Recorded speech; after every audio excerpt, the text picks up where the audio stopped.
Welcome back to Gear Check Games. This is part 5 of our Halo Combat Evolved playthrough. Again, I am joined by Trent, Dan, and Joe.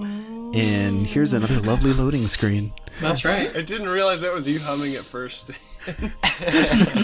Boy, this sounds a lot derpier than I remember. So, did you guys bring your swim trunks?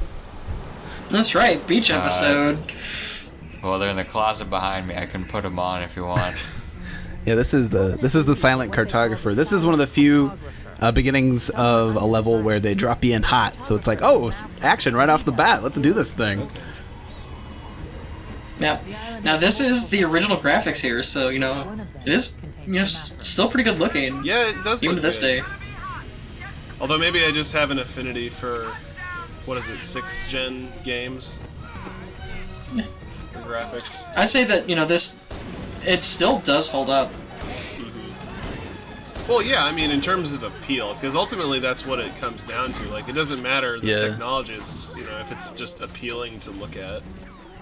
Yep.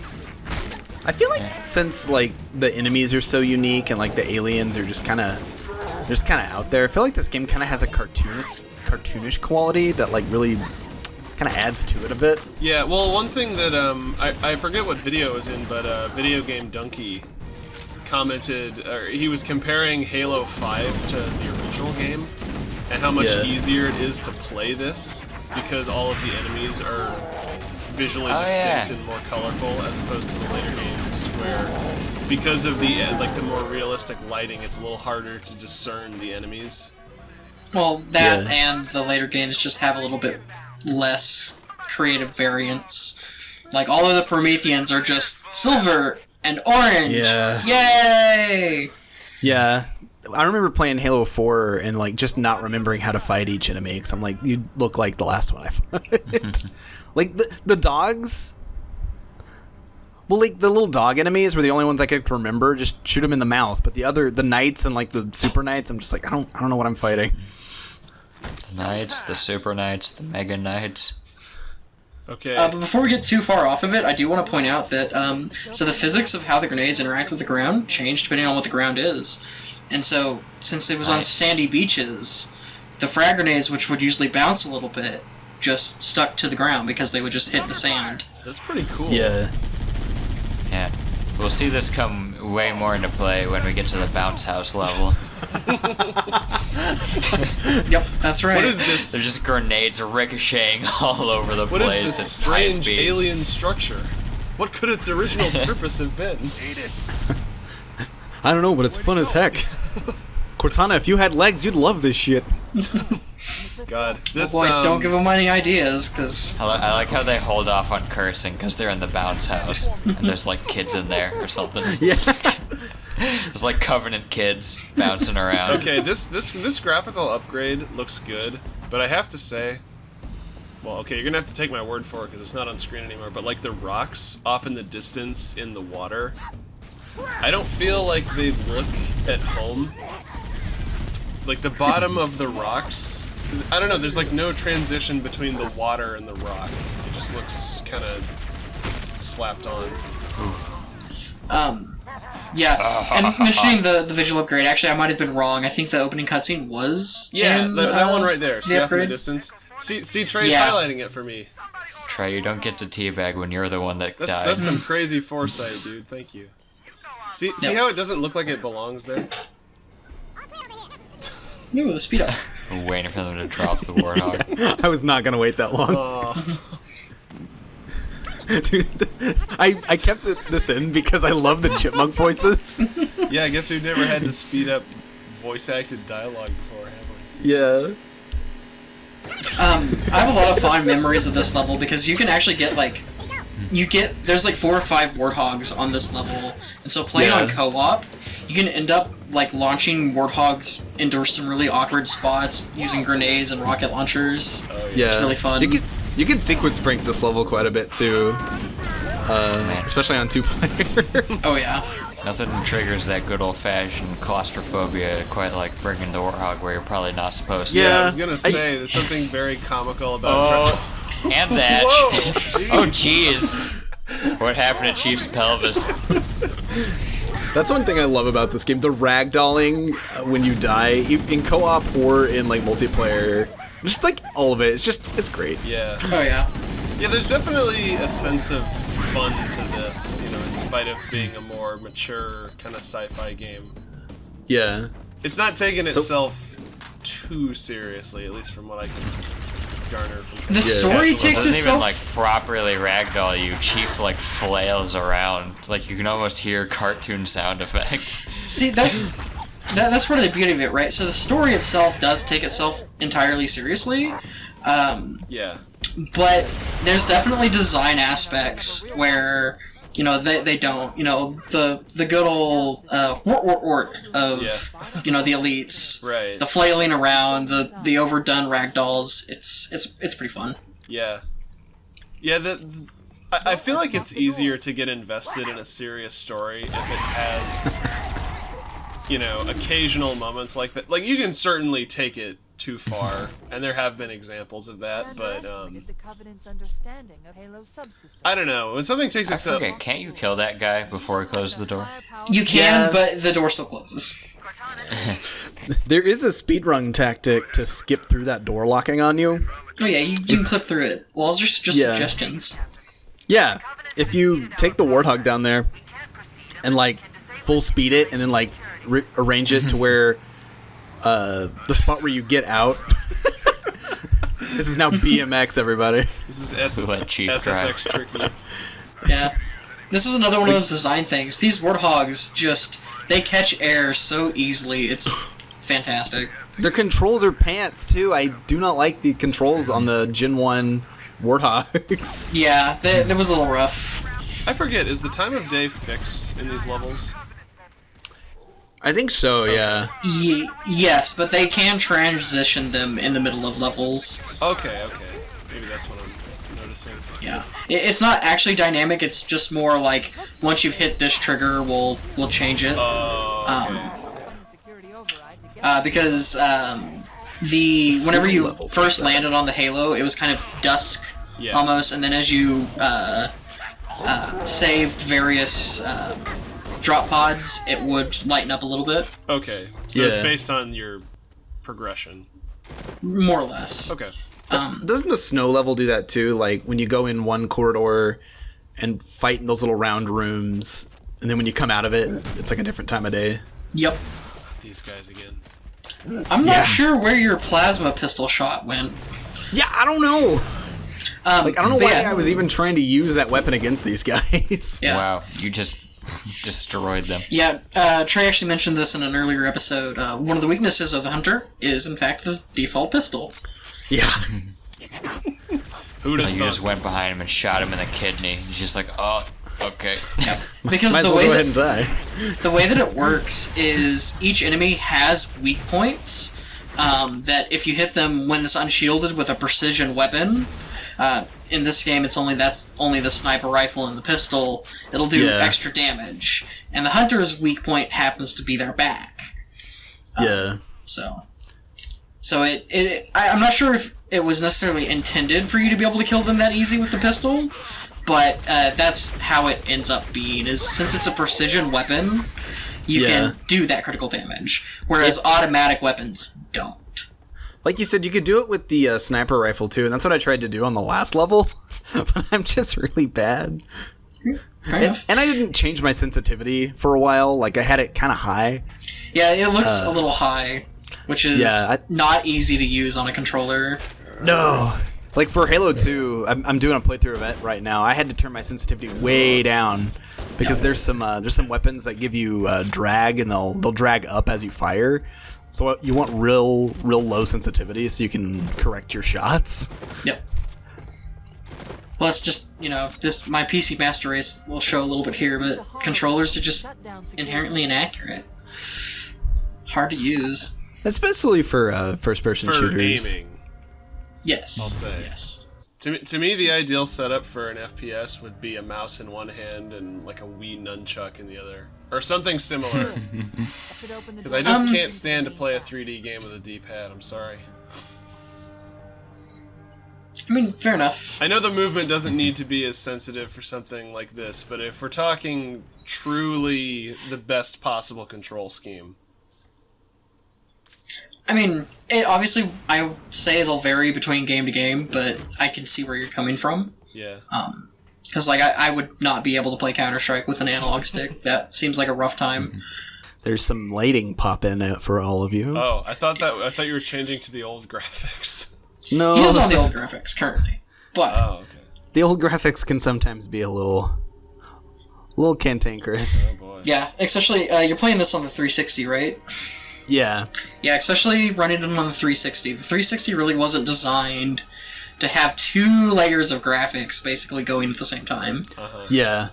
So it definitely pushes it a little bit. Yeah, it's kind of amazing this game even works. Is this the part where you have to jump into the bottomless pit to fight Phantom Ganon? No, I not wish. quite. Yeah, that was Phantom Ganon. No, Boy, that was easy. That was real Just Ganon. minding their own business.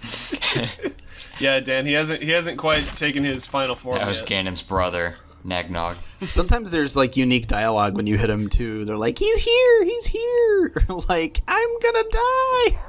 yeah. They do that The- thing the- that every sci-fi fantasy game it does, and they have the 2 guards like ripping off that scene from Star Wars where the stormtroopers are talking about the B-16 or whatever, while Yeah. Obi-Wan's sneaking past them. I love that scene. What was that? Oh, it's nothing. No, just your Oh, yeah. imagination. You just Nothing like that- here. I like that little bit of storytelling where you do find another pelican in this level, another pelican transport that's been downed, and you'll find soldiers in here that have been killed. So it's like, oh, we've tried to get into this installation before, but we failed. So you Yeah. have to come in and do the cleanup work. It's actually not the way that is. So you aren't going to find any. Oh, there's a couple of dead Marines there. So yeah, okay, you're talking about the first pelican you find. There is another Yeah. pelican you'll find. So a third pelican there's two, technically, yeah. because this rocket that Cortana that he has. Cortana called in reinforcements because it's just like, oh, you fought multiple hunters. Let me order you something that can actually, deal them some damage. And so she tries to call in heavy weapons, and they get intercepted and shot down. Yeah. And you can still go pick up the weapons, but like all of the guys on that third pelican are gone when you get there because they've been blown up. Careful, Trey, you about slipped there. I know. I'm playing Yeah, on does the. Master Chief have like a on a ledge animation where he's like, whoa, and he's like windmilling his arms? Not until Halo 5. wait, really? No, just in Halo 5 you can mantle ledges. Oh. Okay, that's kind of rad. Yeah. That would be hilarious if in first person he was just comically flailing his arms. Whoa! He's now. Yeah. He's now Tomb Chief or Chief Raider. We'll be in a tight spot if we don't get out of here. Yeah, when are we gonna get Chief, Halo's Edge, where it's just a platformer in first person? Dude, I would love a Halo platformer, to be honest. I mean, Halo It's just multiplayer is the basically tone- a platformer. like the tone and style of Super Mario Brothers but with Master Chief. Yeah. I'd pre-order that. I want a shmup game where you play as a ghost, an elite on a ghost, and you're trying to get through the levels. Trying to just run away from Chief. Yeah. Oh man. Chief is like Nemesis from Resident Evil 3. Yeah. It's an That endless would be runner. like that'd be like one of those infinite runner games where Yeah. you're just eternally trying to run away from the chief. But eventually, inevitably, he will catch you and he will kill you. Just like It's Quint. just that good. That's right. So what we've been trying to get to in this level, this is like the goal of the level. It's called the Silent Cartographer. It's just a map of Halo. But where is Luke Skywalker on this map? See, There is a desert region. yeah. Don't we go there in 3? I thought Luke Skywalker was in Ireland. No. Oh yeah, he's on that little island that's like a UNESCO World Heritage Site. Didn't they have to pay the Irish government like a shitload of money to be able to film out there? There was something about that, or like they were really restricted by the safety protocols as to like when they could film and where they could go. Wasn't it because there's like a breed of bird that like uses that place solely as like a breeding ground? Yeah, the porgs. Yeah, those weren't CG. Those weren't product placement. That was just the natural fauna of Ireland. I mean, they do own National Geographic. It wouldn't surprise me. Oh yeah. That actually almost sounds believable. No one is safe from the mouse. Not even nature. You're getting a little... Yeah, laugh now. Walt Disney's ghost now owns those birds. God. Well, yeah. So each one of these little levels is like a little platform. And you're trying to find the ramp that goes up to the next big platform, and I get very lost. Yeah, if you don't know exactly where you're going on this level, it can be a little confusing. That's not the first time that happened. Okay, what did you think was going to happen there? That's what actually happened to the Heavy Weapons Squad. They were doing a weapons test and couldn't figure it out. Yeah, Cortana made a naive call sending guys with rocket launchers into these enclosed corridors. Especially with their AI. Oh god. Yeah, their crappy AI is actually canon. They're just idiots. Where'd you learn to shoot, Marine? I mean, humanity has been under siege for, almost a decade now. Yeah. They're probably running out of talent. So as you can see, I just keep beating my head on this rock wall, trying to get through. I will say that, back to your previous statement earlier, kind of getting lost. The first two Halos, which are, the original Xbox ones, they definitely kind of ran into that syndrome where it's just like, all these walls look the same, so I don't know where I'm going. Yeah. Yeah, I'm definitely much more of a fan of the outdoor vistas, because these hallways seem... I don't know, I feel like you would have to employ a whole lot more memorization to navigate this than they were probably intending you to. Or maybe isn't this just kind of how shooters were? Yeah, this is just kind of how shooters were in that era, predominantly because of the limitation in technology. You only had so much of a texture budget. You couldn't really make, uniquely identifiable wall textures.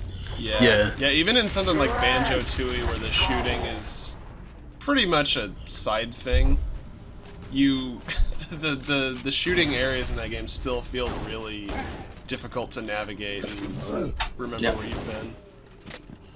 Oh yeah, so hunters in tight corridors suck, as you can see. It's hard to get around them. They're just big. Yeah, and their shield really hurts. Yeah, and as you saw a minute ago, you can't put sticky grenades on their outer shield. They're like immune to the sticky grenades. Yep. Thankfully, if you hit the shield, it'll typically still at least damage them a little bit. So, the pelican that was supposed to pick you up and the hunters that were trying to kill you were just peacefully coexisting out there. Yeah. They were just having a chat while they waited for Chief to get done. Oh yeah. So, this part.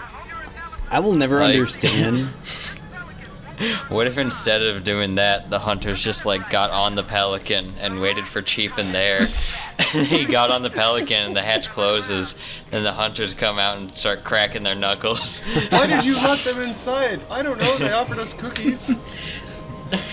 What are we gonna do? Fight them? It seems nice. So kind of a little bit of a rationalization, I guess. The Pelicans actually are equipped with a 30mm nose-mounted cannon that would actually be able to tear through the hunters. Yeah, aren't there Pelicans later on that get mounted rocket launchers too? Yes. Like in 3? Yeah. So I feel like in the first mission you see one take down another ship, but they take each other down. Yes. Not the ships. In a bit of desperation, humanity decided to strap up birds with artillery. That's right. Alright, well next time we're going to go underground. We're going to go inside a beach and end up in the snowy mountains. I don't know how that works. Foreigners weren't fan of geography. Yeah. Tis the season. Bye, y'all. Good night.